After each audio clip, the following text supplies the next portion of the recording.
দেখতে পাওয়া যাচ্ছে হুমায়ুন কবির আমাদের মাথায় চলে এসেছে।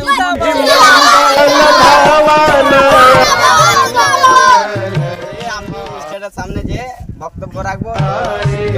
তো স্যার আমি একটা কথা বলে জানতো আপনাকে কেন সাসপেন্ড করেছে? ওইটা সব বলবো আমি স্টেজে যে সামনে ওইটা কথাটা তুলে ধরবো। ইতিমধ্যে ঢুকে গেছে।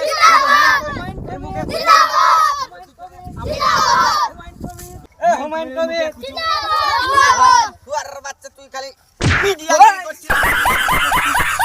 मंगल भावनया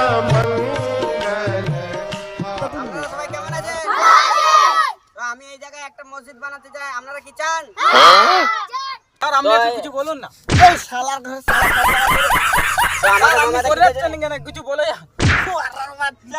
মামাটা একটা গাদ্দার সরকার। তো মামাটা নিয়ে কিছু বলতে চাই। তো তোমার আগামী 2026-এ কেউ কি মামাটাকে ভোট দিবেন? কাকে চাই? তো এই জায়গায় আমাদের এখানে আছে দাবি আছে, তোমরা কি দিতে পারবে? তো আগামীকাল তোমরা সবাই ইট নিয়ে মসজিদের সামনে কি আসতে পারবে? তো আপনাদেরকে হুমায়ুন কবির জিন্দাবাদ। এই শালা মিডিয়া মামাটার লোক মাশাআল্লাহ। এই মাত্র আমাদের হুমায়ুন কবির একটা মসজিদ করবে বলেছে। ওকে ওর মুখে একটা নাচ শুনতে চাই, ই পারে কি না পারে ওই জন্য আমরা দেখতে যাচ্ছি। তো আপনি একটা নাচ বলে শুনুন না। আমি কি পারিনি নাকি? এখনই দৌড়াবো। শুনিয়ে দেখো। যা বাবা